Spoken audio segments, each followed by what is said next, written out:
Hey horror fans, welcome back to Room 237, coming at you with another 80s slasher film.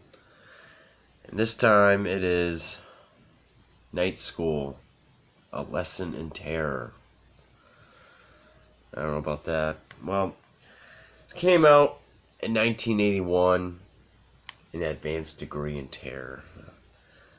1981, so I'm thinking this is going to be a good slasher film, 1980, 81, 82, usually good slashers, except for the Boogeyman. This one, though, I don't really know what to say about it. I don't know if this would be a rant or what. I mean, the A is for apple, B is for bed, C is for co-ed, D is for dead, F is for failing to keep your head. Kind of like that, because at least the kills are decapitations. But there really isn't much to it. I mean, it stars Rachel Ward in our lead.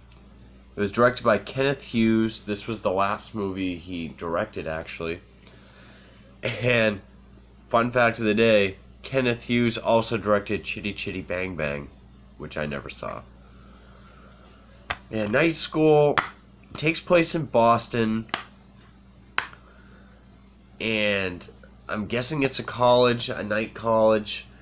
And these co-eds are being stalked and killed and decapitated by a figure in a black leather jacket and a black motorcycle helmet. Again, there's not much. It's just, the first death is the first scene. This woman's on a playground merry-go-round. Killer keeps spinning it, and he uses a Kirky knife, I think it's called, like a long knife that's kind of curved, like the bladed end is curved.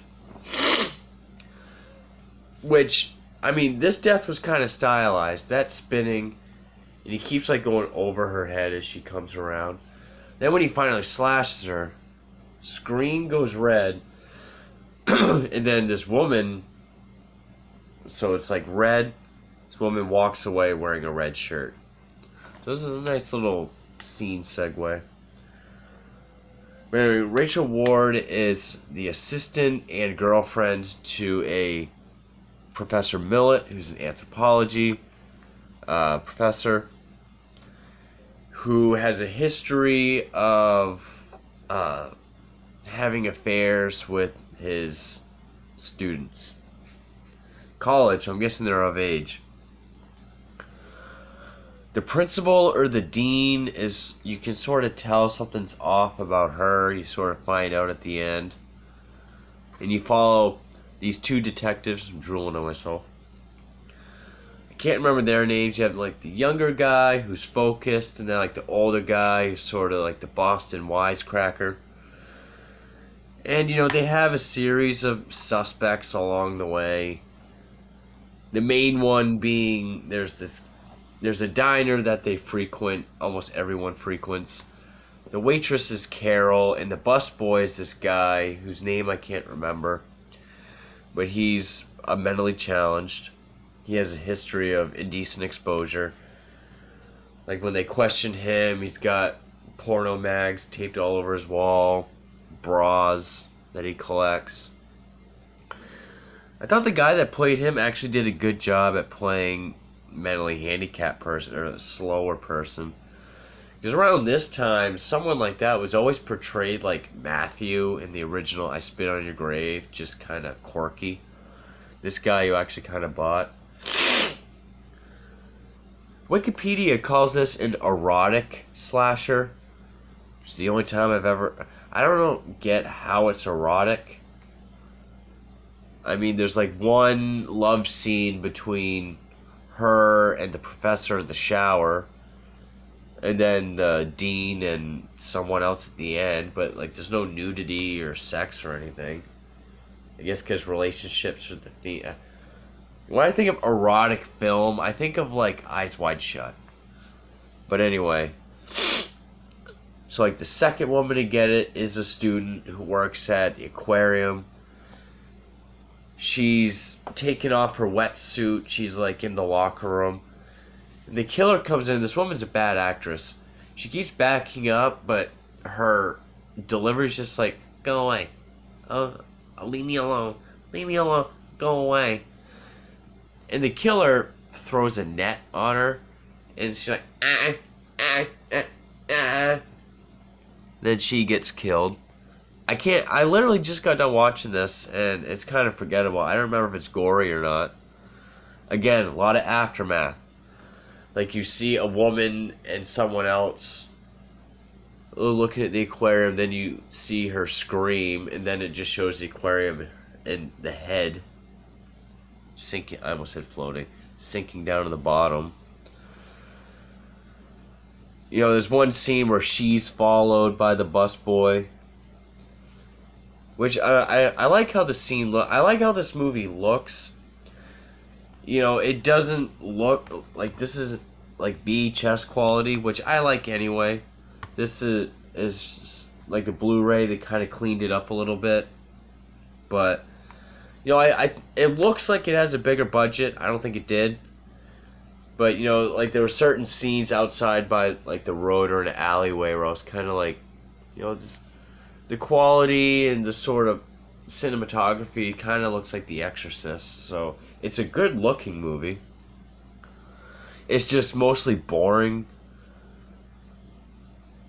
Another one to get it is, you know, 'cause you find out she's pregnant with the professor's baby, but you know, she wants him to stop having affairs. And so, like, they go to the diner to talk about it, and he does kind of flirt with the waitress, but not in, like, an overly flirty way. So the waitress is next to get it. She, you know, she's the last one there. The cook has to leave.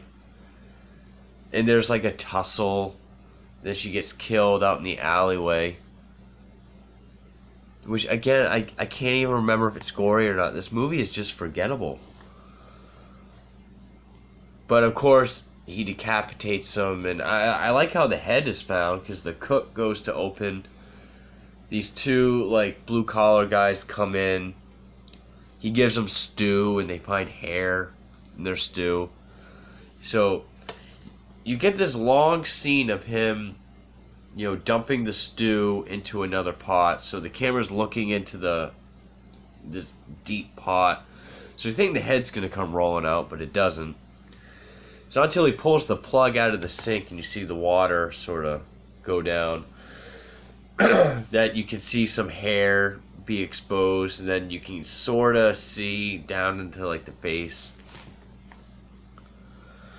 So now the cops are really looking at the busboy. That's when they go question him, and you see, like, the porno mags and how he lives. Kind of feel bad for him, because the older detective is speaking to him in a very condescending way, like, so where were you this night? Good, very good. One student the professor had an affair with is talking to the dean, and she offers her to stay over at her place, but you can sense something's a little off. You find out later on that she's a lesbian. Not saying lesbians are off, but just the fact that she's sort of taken these emotionally vulnerable girls that have been fucked over by the principal, and now she's, and, you know, firing the principal for being unethical, but now she's trying to, which when she gets killed, it's a good scene. She goes into the bathroom. You get sort of this, like, down, upward-looking shot. She goes in the bathroom and turns around, and she sees the killer behind the door, and she's like, oh no. You see the killer shut the door. She, like, opens it, but you see the killer, like, grab her, take her, and then shut the door again. And you hear, like, the sounds, and you just see the knife come through the door. And then it just, like, pans down and opens, and you see blood. Which then the student goes in the bathroom, and you hear the toilet getting messed up. And, you know, you see the lids shut on the toilet with some hair sticking out with some blood. She has a horrific scream. You don't really see her get killed. That, it all leads to the cops figuring out, because the professor has a motorcycle, looks like a dirt bike. So you go to question him, but then he's there, and this is the twist. If you haven't seen this movie, and you have to see every slasher, I guess go for it. But if you don't want this to be spoiled, stop watching now. All I can say is it's forgettable, it's boring, it's not as bloody as you would think. I was pretty disappointed by it. You might like it, so spoiler starting now. The killer is the girlfriend. She did it out of love, so it can just be the three of them, those two and the baby. And, she didn't want him to lust over other women, so she killed him. She kind of plays insane pretty well. So then the cops are coming, and it's really weird because she says if they come in, they'll kill me, but then she wants to go outside, so he stops her. And then we see someone in leather and helmet run outside, get on the bike, and go, so the cops are chasing after him. I was surprised it was Rachel Ward. The character's name is Eleanor. I was surprised it was her. But once they got on the bike and the cops were chasing him, I knew what was going to happen. He took the clothes and the helmet, assumed the identity, crashed into a stopped cop car that's shooting at him. It snaps his neck. He has a funeral. And then, of course, you get the jump scare where the detective's in the car and helmet guy, but it's his partner. Yeah, just a disappointing movie. I haven't heard too many good things about it, but I thought it was going to be bloodier. I was expecting maybe more like Splatter University, but obviously a little bit more serious. I knew this was going to be more serious. Maybe more of a thriller than a slasher. I can't say I enjoyed it too much. I mean, it was pretty boring. I commend them trying to actually have a story and not be just a run-of-the-mill slasher, which I'm okay with those. But yeah, I was pretty underwhelmed. Even if it only had like 4 deaths, if they were bloody enough and slasher film enough, I could have lived with it. Best thing I can say was the killer surprised me, the identity surprised me, and I thought it was a decent looking film. Like, it looked good. But other than that, that's all I can say about Night School, so thank you.